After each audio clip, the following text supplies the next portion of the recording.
Happy New Year. I want to talk to you guys about Fiscal Cliff 2, the sequel. This time it's for real.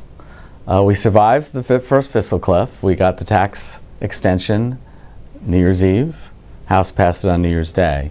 But really the bigger cliff comes at the end of February when the debt ceiling is scheduled to be reached, and the country is either going to have to increase the debt ceiling or we're going to default on our obligations.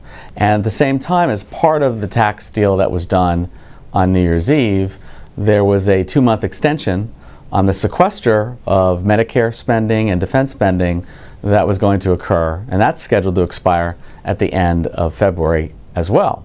In addition, at the end of March, the continuing resolution for running the entire federal government is set to expire.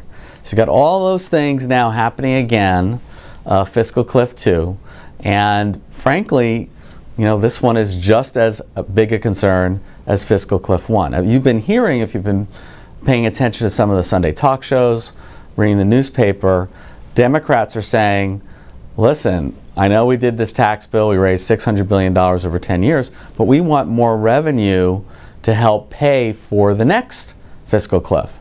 Republicans are saying, no way, we did taxes, no more revenue.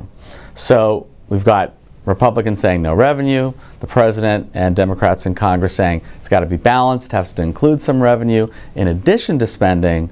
And so really we're going through the same exercise all over again once we get past the inauguration. That's really what's coming up. That's why we are still at risk in terms of retirement savings incentives. Whenever anyone's talking about revenue, that means we have potential cuts that could take place that we have to fight against. So keep on pushing out Save My 401k.